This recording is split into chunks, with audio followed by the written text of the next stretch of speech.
La vie de maman entrepreneur. Faut qu'on en parle ça un petit peu. Parce que être entrepreneur, c'est une chose. Être maman, c'est encore autre chose. Là, aujourd'hui, je t'emmène avec moi. Bon, tu m'excuseras pour le cadrage. Je suis pas spécialement à l'aise à filmer à l'extérieur. Mais on a dit qu'on faisait nature peinture. Donc, tu prends comme ça vient. Ma fille, elle est en compétition là toute la journée. Et s'il y a une chose que moi, je mets en priorité, c'est vraiment ma vie familiale. Le pro, c'est important. Mais le perso, ça l'est encore plus. Et je reste convaincue que tu peux allier une vie professionnelle épanouie, une carrière épanouie et une vie familiale épanouie également. Je pense pas que tu sois obligé de sacrifier l'un et l'autre.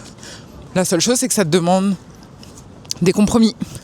Ça te demande d'accepter certaines choses et puis surtout de voir les opportunités où parfois tu penses que c'est une contrainte et en fait c'est une opportunité. Typiquement, aujourd'hui, ma fille, elle est en compétition. Elle est en compétition toute la journée. Donc je l'ai amenée à sa compétition. Ça veut dire que moi je ne bosse pas. Aujourd'hui, du moins, je bosse pas dans mon activité principale parce que je suis avec elle. Tu pourrais voir la contrainte et te dire que ça te permet de perdre du chiffre d'affaires parce qu'il n'y a pas de sous qui rentrent vu que tu taffes pas. Ou tu peux voir l'opportunité et te dire ouais, peut-être que je ne bosse pas, mais ça me fait quand même du temps, je peux me concentrer sur mon PC. Moi, j'assume clairement, mais vraiment clairement, je suis la maman qui vient en compétition avec son ordinateur portable en fait. Je suis la maman qui se pose dans un coin, qui trouve un chargeur, voire pas de chargeur, et qui s'installe avec son PC, qui est un peu insociable, et qui est juste en train de bosser. Et moi, du coup, je vois l'opportunité comme ça. Donc, je passe un moment avec ma fille, parce que quand c'est à son tour d'aller courir, tu peux être sûr que tu peux me trouver au premier rang pour l'encourager et hurler comme une tarée. Mais je garde en tête mes objectifs. Donc, je prends mon ordinateur avec moi et pendant les heures d'attente, au lieu d'être là à scroller sur mon téléphone, j'ouvre mon PC et je bosse. Et c'est comme ça que je vais rentabiliser mon temps. C'est comme ça que je fais l'alliance qui, pour moi, me semble équilibrée entre ma vie pro et ma vie perso. Ma famille, ma fille, elle va pas mal le prendre que je prends mon ordi. Elle arrive, elle est avec ses copines, elle va jouer. Tant que je suis là pour l'encourager, voir ses progrès, voir son évolution, voir son kiff, elle est contente. Et c'est tout ce qu'elle demande. Elle sait que je suis là, elle sait que je suis présente, elle sait qu'elle peut compter sur moi. Je l'accompagne, je me lève tôt, je fais en sorte qu'elle soit dans les bonnes conditions pour faire sa compétition. Mais en contrepartie, ça veut dire que, oui, il faut que tu acceptes que j'ai mon ordinateur avec moi et que je suis en train de bosser en fait. Je suis pas comme toutes les mamans, je suis pas là juste à te regarder... en train de faire ce que tu as à faire. Non, je te regarde, je t'encourage, mais j'ai aussi des objectifs à atteindre. Et je pense que c'est une manière aussi de lui montrer qu'il n'y a aucun frein dans ta vie. Il n'y a aucun frein, rien ne peut t'arrêter. Peu importe la circonstance, même si tu as l'impression que tu n'es pas dans les meilleures conditions, tu avances quand même. Même si c'est un petit pas après l'autre, tu avances quand même. Donc c'est pour ça que j'avais envie de t'embarquer un petit peu avec moi. Tu m'excuseras ce cadrage, franchement, on fait ce qu'on peut. J'avoue, je suis pas hyper à l'aise à filmer en plein Paris avec ma caméra et mon micro, t'as vu ? Voilà, on n'est pas... Voilà.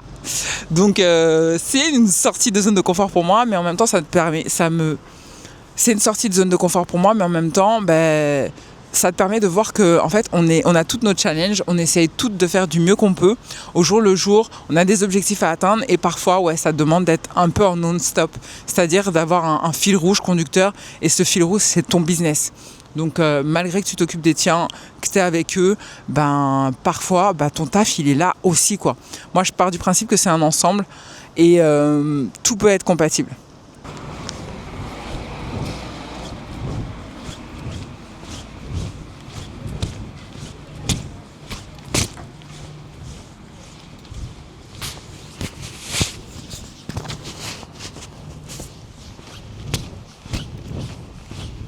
Bon, sinon, aujourd'hui, vous m'excuserez vraiment le cadrage.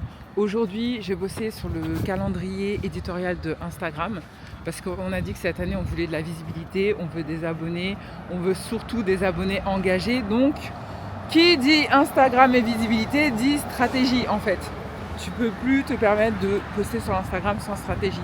C'est une perte de temps, perte d'énergie et perte d'argent. Donc, moi, en ce qui me concerne, j'ai décidé de faire appel à une community manager et travailler en binôme avec une community manager pour faire en sorte que mon compte explose, c'est vraiment le mot.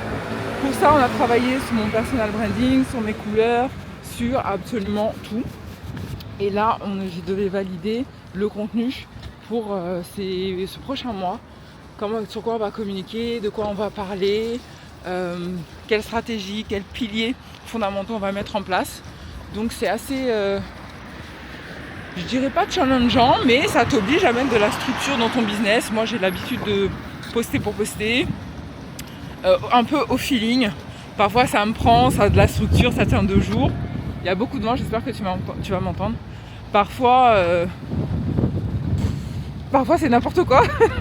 Parfois j'ai plus envie de poster. Il y a beaucoup de vent. Parfois j'ai plus envie de poster.